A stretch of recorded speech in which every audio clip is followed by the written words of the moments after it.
Of ஆகும். ஏன்னா அவங்களுக்கு ஷோ இருக்குது. முதல்ல மேலே வந்திருக்கிற நிறைய யங்ஸ்டர்ஸ் தேங்க்யூ வந்ததுக்கு.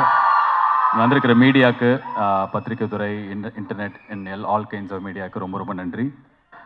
அண்ட் சிங்கப்பூர் சலூன் படம் வந்து கிட்டத்தட்ட நாங்கள் கொஞ்ச நாள் முன்னாடி முடித்தோம். நிறையா சிஜி ஒர்க் இருந்தது. இப்போ ரிலீஸ்க்கு ஜனவரி 25 ரிலீஸ் ஆக போகுது. ஸோ ஒரு பெரிய ப்ராசஸ் இது. இன்றைக்கி நாளில் இந்த ட்ரெய்லர் லான்ச்சை பெருசாக ஆக்கின என்னோடய ஃப்ரெண்ட், அவரோட நான் நடிச்சிருக்கேன். நிறையா பேசியிருக்கோம். ரொம்ப வருஷமாக தெரியும். விஜய் சேதுபதி டைரக்டர் கோகுலுக்காக வந்தது.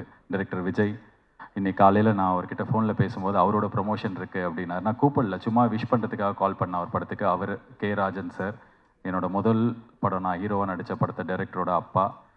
எனக்கு அவர் மேலே அவ்வளோ மரியாதை இருக்குது. சிவா சார், நான் உங்கள் கம்பெனியில் அட்வான்ஸ் வாங்கியிருக்கேன், நடிச்சிருக்கேன். ஸோ வந்திருந்த இந்த படத்துக்கு வெளில இருந்த பெரிய மனிதர்கள் எல்லாருக்கும் நன்றி.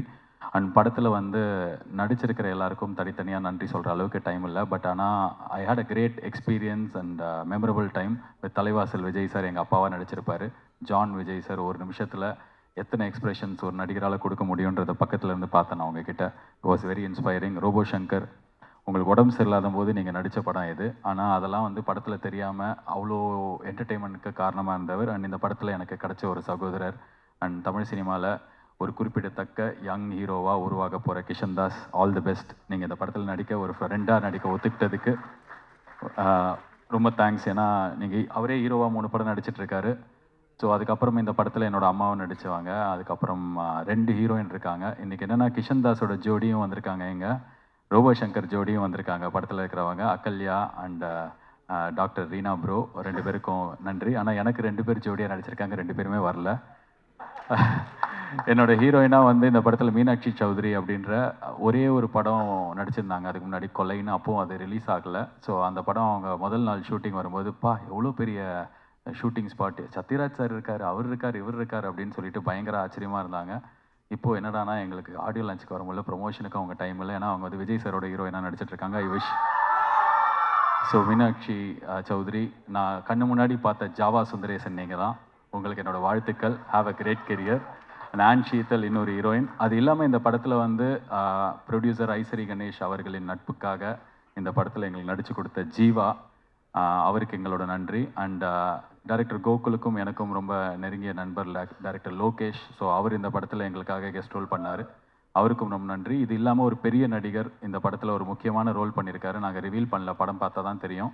₹1 காசு வாங்கிக்காமல் அவர் கூட்டு வந்த அசிஸ்டன்ஸுக்கு கூட எங்களை பே பண்ண விடாமல் எங்களுக்கு ஒத்துழைப்பு கொடுத்த அந்த மாபெரும் நடிகருக்கு ரொம்ப நன்றி. ஸோ இதெல்லாம் வந்து படத்தில் வேலை பண்ண ஆர்டிஸ்ட்.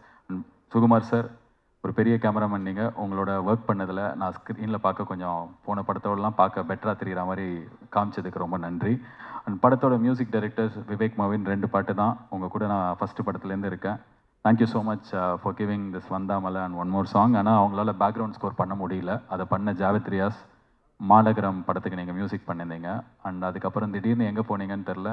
இதுக்கப்புறம் இன்னும் நிறையா படம் பண்ணோம். All the best.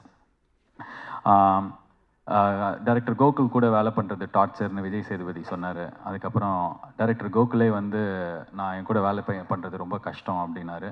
இது இல்லாமல் வந்து ஆன்லைன்லலாம் வந்து நாங்கள் 2 பேரும் சண்டை போட்டுக்கிட்டோம். அவர் என் மூஞ்சிலே குத்தினார், நான் அவர் ஜாடியை பிடிச்சி இழுத்தேன் அப்படின்ற மாதிரிலாம் செய்திகள்லாம் கூட வந்தது. பட் ஆனால் உண்மை என்னென்னா, ஆக்சுவலாக வந்து அது டார்ச்சர் எனக்கு தெரியாது, எனக்கு அப்படி ஃபீல் ஆனதில்லை. ஆனால் ரொம்ப கஷ்டம்.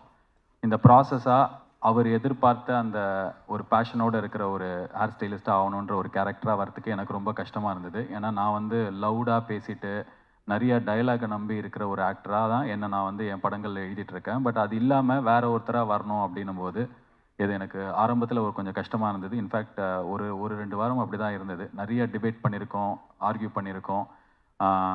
நான் வேணான்னுவேன், அவர் வேணும்னுவார். ஃபைனலாக எங்கள் 2 பேருக்குமே கண்ணுக்கு முன்னாடி இருந்தது இந்த படம் தான். ஏன்னா நிறைய செலவில் நிறைய ஆர்டிஸ்ட்டோட ஒரு பெரிய படமாக உருவாகும் போது என்னால் என்னெல்லாம் பெஸ்ட்டாக கொடுக்க முடியுமோ, ஆர்டிஸ்ட் கிட்ட டேட் வாங்குறதுல ஆரம்பித்து அவங்களோட சம்பளம் பேசுகிறதுலேருந்து கடைசி நிமிஷம் இப்போ இன்னைக்கு காலையில் 6 மணிக்கு கிரிக்கெட் பிளேயர் அஸ்வினோட நான் ஒரு இன்டர்வியூ ரெக்கார்ட் பண்ணிட்டு தான் இங்கே வரேன். ஸோ என்னோட பெஸ்ட்டை நான் கொடுக்கணும் அப்படின்னும் போது அவரோட பெஸ்ட்டை அவர் கொடுக்குறாரு.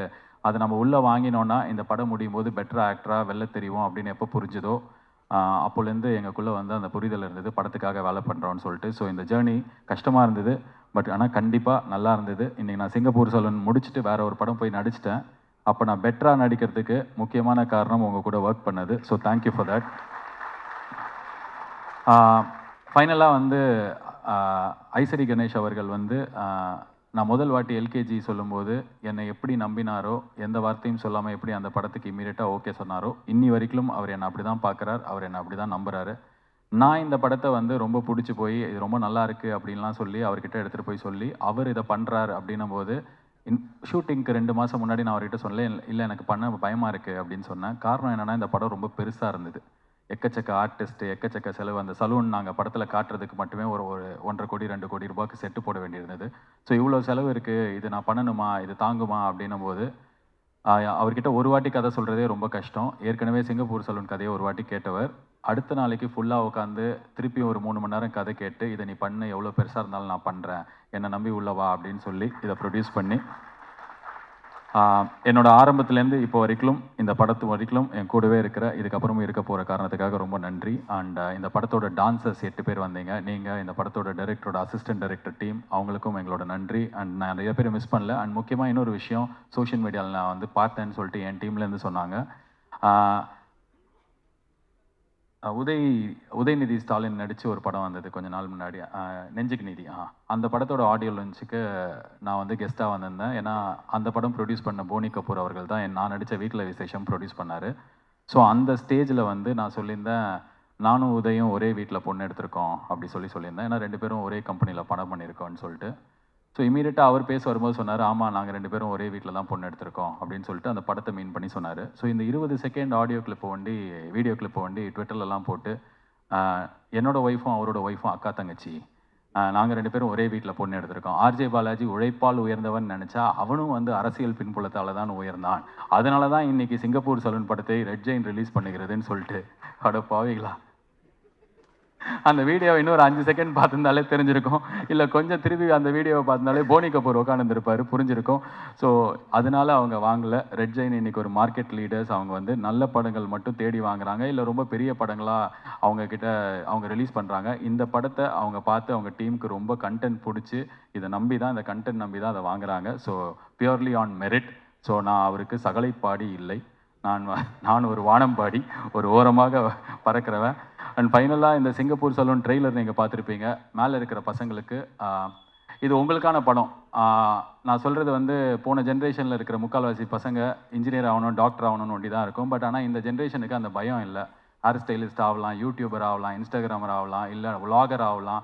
இது மாதிரி புதுசாக செருப்பு தைச்சா கூட நான் செமையாக தைப்பேன் அப்படின்ற ஆட்டிடியூடில் இருக்கிற உங்களுக்கு இந்த படம் பயங்கரமாக கனெக்ட் ஆகும். ஏன்னா இந்த வேலையை இவங்க தான் செய்யலாம்,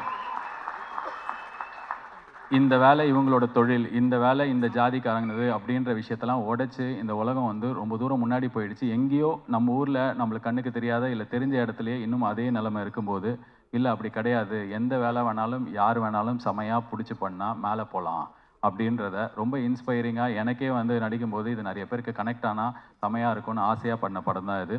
ஸோ ஃபார் எவ்ரி யங்ஸ்டர்ஸ், நீங்கள் எங்கே இருந்தாலும் என்ன பண்ணாலும் செமையாக படிச்சிருங்க. அந்த செமையாக படித்து முடித்ததுக்கப்புறம் உங்களுக்கு ஒரு பேஷன் எது இருந்ததுன்னா அந்த பேஷன் நோக்கி போங்க. இந்த படம் அதையும் ரொம்ப ஸ்ட்ராங்காக சொல்லி, இந்த படத்தில் எனக்கு ரொம்ப பிடிச்ச சீன் வந்து நான் இதோடு முடிச்சுக்கிறேன். டைரக்டருக்கும் நானும் பேசும்போது எனக்கு ஒரு விஷயத்தில் ஒண்டி உடன்பாடு இல்லை. அவர் சொன்னார், சின்ன வயசுலேருந்தே வந்து சலூனில் ஹேர் ஸ்டைலிஸ்ட் ஆகணும்னு ஆசைப்படுற ஒருத்தன், காலேஜ் அவங்க அப்பாக்காக போகிறான், ஆனால் ஒழுங்காகவே படிக்கலை, அவனை புரிஞ்சுக்கிட்டு அப்பா வந்து அவனை ஹேர் ஸ்டைலிஸ்ட் ஆக்கிட்டாரு அப்படின்ற மாதிரி ஒரு விஷயம் இருந்தது. எனக்கு வந்து என்னென்னா, இல்லை சார் அவன் நல்லா படிக்கட்டும் அப்படின்னா. ஏன் அப்படின்னு கேட்டார். எதுவுமே வரல அதனால் அவன் முடிவெட்ட போயிட்டான்னு இல்லாமல் அவனுக்கு எல்லாமே வரும், செமையாக படித்தான், இருந்தாலும் அவன் பிடிச்சதை செலக்ட் பண்ணான் அப்படின்றதுல இன்னும் கொஞ்சம் இன்ஸ்பிரேஷன் இருக்குன்னு தோணுச்சுன்னு. அதுதான் உங்ககிட்ட சொல்கிறேன். நீங்கள் என்ன பண்ணுறதா இருந்தாலும் பயங்கரமாக படிச்சிருங்க. It's very very important. Vels யூனிவர்சிட்டியிலேருந்து கொஞ்சம் பேர் வந்திருக்கீங்க அப்படின்னு நினைக்கிறேன். ஸோ எந்த காலேஜில் படித்தாலும், இன்ஃபேக்ட் வேல்ஸ் யூனிவர்சிட்டி தான் எல்லாருமே வந்திருக்கீங்கன்னு நினைக்கிறேன். நீங்கள் என்ன படித்தாலும், எங்கே இருந்தாலும், என்ன பண்ணணும்னு ஆசைப்பட்டாலும் தயவு செஞ்சு படிச்சிரு. அந்த படிப்பு தான் உன்னோட ஃபவுண்டேஷன். நான் வந்து எங்கள் வீட்டில் கிராஜுவேட் ஆன முதல் ஆள், போஸ்ட் கிராஜுவேட் 2 டிகிரி படித்த ஃபஸ்ட்டு ஆள். நான் ஒருத்தன் படித்ததுனால என்னை சுற்றி இருக்கிற 50 பேரோட வாழ்க்கையை என்னால் மாற்ற முடிச்சுது. எனக்கு சுற்றி இருக்கிற இப்போ 100 பேர் 1000 பேராக மாறுது. ஸோ படிப்பு ரொம்ப ரொம்ப இம்பார்ட்டன்ட். அதை படிச்சுட்டு உனக்கு பிடிச்ச பேஷனை பண்ணுறதுக்கான ஒரு லைஃப்பை தேடிக்கோ. இந்த படம் அதுதான் சொல்லும். எல்லாருக்கும் கனெக்ட் ஆகும், யங்ஸ்டர்ஸ்க்கு பிடிக்கும் அப்படின்ற நம்பிக்கையில் ஜனவரி 25ஆம் தேதி ரிலீஸ் ஆக போகுது. தியேட்டர்ஸில். ஸோ ஒரு 4 நாள் வீக்கெண்ட் கிடச்சிருக்கு. ஸோ மீடியா எனக்கு ஆர்ஜேவாக இருக்கும்போது நான் அந்த இடத்துல உட்காந்து இதே மாதிரி ஆடியோ லான்ச் கவர் பண்ணியிருக்கேன், ஹோஸ்ட் பண்ணியிருக்கேன். அப்போலேருந்து சப்போர்ட் பண்ணியிருக்கீங்க. அப்போலேருந்து நான் பார்க்குற நிறைய பேர் இங்கே பார்க்குறேன். Thank you for coming. Take this film to the world. நன்றி. ரொம்ப நேரம் எடுத்துக்கிட்டதுக்கு மன்னிக்கவும். All the best. இனிய பூசம், எங்களுக்கு தைப்பூசம் அன்றைக்கி தான் ரிலீஸ். இனிய தைப்பூசம், குடியரசு தின நல்வாழ்த்துக்கள். 4 நாள் லீவு. ஆண்டி அங்கிள், தம்பி தங்கச்சி, இடே பச்சை சட்டை. தியேட்டரில் போய் படத்தை பாரு. நன்றி. செய்திகளை உடனுக்குடன் தெரிந்து கொள்ள உடனே சப்ஸ்கிரைப் பண்ணுங்க.